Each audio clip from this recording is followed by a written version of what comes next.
नमस्कार दोस्तों, एक बार फिर से नवीन ग्लोबल स्टडी में आपका बहुत स्वागत है।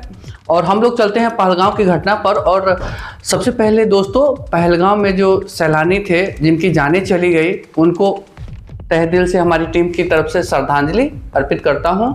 और जो घायल हुए हैं दोस्तों, उनके शीघ्र स्वास्थ्य होने की कामना करता हूं। तो दोस्तों, जैसा कि पहलगाम की घटना है और मोदी सरकार पर हम लोग बहुत ज़्यादा यकीन कर रहे हैं और कल से ही भारतीय न्यूज़ में चल रहा है कि युद्ध होगा, इस तरह से हमला हो गया, ये हो गया। तो दोस्तों, मैं उसके बारे में थोड़ा सा आपको कहना चाहता हूँ कि युद्ध एयरफोर्स का मूवमेंट दोस्तों 2 घंटा या 5 मिनट के अंदर हो सकता है, परंतु ये जो थल सेना का मूवमेंट होता है उसमें दोस्तों टाइम लगता है। आर्टिलरी का डिप्लॉयमेंट होता है, टैंक व्यवस्थित होता है, तोपें व्यवस्थित होती है, मिसाइल वगैरह सेट करना पड़ता है। दोस्तों एकाएक घटना करके ये लोग चले गए, भाग गया है। तो दोस्तों इसमें थोड़ा सा टाइम लगेगा, कुछ दिनों का। वो जैसे देख लीजिए, एक टैंक का अगर 9 किलोमीटर का रेडियस में मार करने का कैपेसिटी है, तो उस 9 किलोमीटर पर पूरा जो है सो जो पाकिस्तान का 2000-3000 किलोमीटर का जो सीमा है उसमें व्यवस्थित करना होगा। तो इस तरह से डिप्लॉयमेंट में थोड़ा सा समय लगता है, इसलिए जो फौजी का मूवमेंट होता है, जो थल सेना का मूवमेंट होता है, उसमें दोस्तों समय लगता है। तो तैयारियां चल रही है दोस्तों, और आने वाले कुछ दिनों में हम लोग गुलाम कश्मीर को प्राप्त करने की तरफ आगे बढ़ेंगे, ऐसी आशा और कामना करता हूं दोस्तों। 1960 में जो सिंधु जल संधि थी, उसके विषय में भी हम थोड़ा सा कहना चाहेंगे कि सिंधु जल संधि 1960 की जो थी, उसमें पाकिस्तान को 80% पानी मिलता था और भारत को 20%। तो भारत ने फैसला किया है कि हम सारा का सारा पानी जो है पाकिस्तान को नहीं देंगे दोस्तों, और सारा का सारा पानी जो है सो भारत में आएगा, राजस्थान में आएगा दोस्तों। तो इसमें भी मैं दोस्तों आपसे कहना चाहता हूं कि डैम बनाना होगा उस ढंग का, पहाड़ के ऊंचाई को कवर करके, ताकि उस ऊंचाई तक पानी अगर भरती है तो वहां से जो है सो उसको राजस्थान की तरफ मोड़ा जाए। तो उसमें भी दोस्तों टाइम लगेगा, ये कोई हलवा नहीं है दोस्तों कि एकाएक जो है सो आया, खाया, पचाया। तो दोस्तों थोड़ा सा टाइम देना होगा मोदी सरकार को। अब आते हैं कि पाकिस्तान की तरफ से परमाणु बम का जो शिगुफा छोड़ा जा रहा है। इन बेवकूफ़ों को पता ही नहीं कि परमाणु बम होता क्या है और इससे छूटेगा भी कि नहीं। एक्चुअली क्या है, 1999 में परवेज मुशर्रफ भी परमाणु बम चिल्लाता था। 3 गो परमाणु बम का परीक्षण किया था, तीनों फेल कर गया इसका। ठीक है, तो दोस्तों उसके परमाणु बम से घबराने की जरूरत नहीं है। और भारत का जो एयर डिफेंस सिस्टम है किसके लिए है? उसी परमाणु बम के लिए है ना दोस्तों। तो घबराने की बात नहीं है, उसी के मिसाइल के लिए है, परमाणु मिसाइल के लिए है, उसके एरोप्लेन को मारने के लिए है दोस्तों एयर डिफेंस सिस्टम। तो इस तरह से दोस्तों ये है।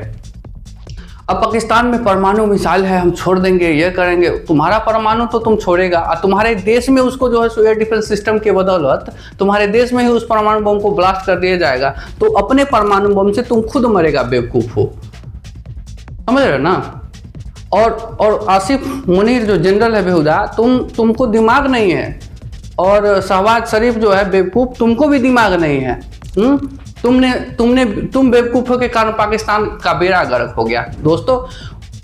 पाकिस्तान जो है 1971 वाला पाकिस्तान अब नहीं है। उस समय उसकी तूती बोलती थी, इस्लामी जगत में इसका एकदम बहुत महत्व था, मुखिया था ये इस्लामिक जगत का। अब वो पाकिस्तान नहीं रहा, अब तो है ये आटा लूटने वाले पाकिस्तान, अब तो है चिंदी चोर वाले पाकिस्तान। दोस्तों समझ रहे हैं ना। मैं उस आसिफ मुनीर को कहना चाहता हूं इस वीडियो के माध्यम से, और शहबाज शरीफ को कहना चाहता हूं कि भारतीय सेना जा रही है। बेवकूफ, तुमको तुम्हारी पैंट गीली करने के लिए भारतीय सेना का डिप्लॉयमेंट हो रहा है, जा रही है।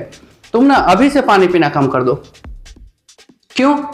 क्योंकि तुम ज्यादा पानी पिएगा ना पगला, ज्यादा पानी पिएगा ना तो ज्यादा पैंट गीली अंतरराष्ट्रीय स्तर पर दिखाई देगा, समझ रहा है। कम पानी पिएगा तो पैंट गीली तो होगी लेकिन कुछ कम दिखाई देगा, समझ रहा है। बेवकूफ, देश का बेड़ा गर्क कर दिया। तुमने क्या किया पाकिस्तान के साथ?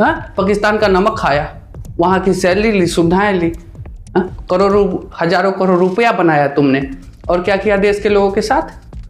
बर्बाद कर दिया, आतंकवाद की भेंट चढ़ा दिया। और भारत में आतंकवाद भेजते हो, वही गिद्ध तुमको नोचेंगे, और भारतीय सेना और भारत की जनता खुशी मनाएगी।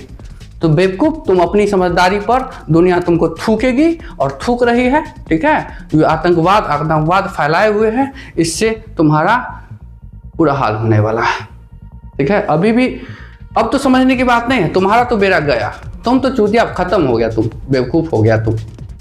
अब तुम्हारा कुछ नहीं हो सकता है। अब जो होगा भारत की जनता और भारत की जो सैनिक शक्ति है वो दुनिया में अपना परचम लहराएगी और गुलाम कश्मीर तुमसे छीन के वापस लाएगी, ठीक है। अपना ख्याल रखना, पानी पीना जरूर कम कर देना बेवकूफ, दोनों आसिफ मुनीर और शहबाज शरीफ, क्योंकि पैंट गीली होने वाली है तुम्हारी, समझ रहा ना। ठीक है दोस्तों, तो मिलते हैं अगले वीडियो में, तब तक के लिए आपका बहुत बहुत आभार।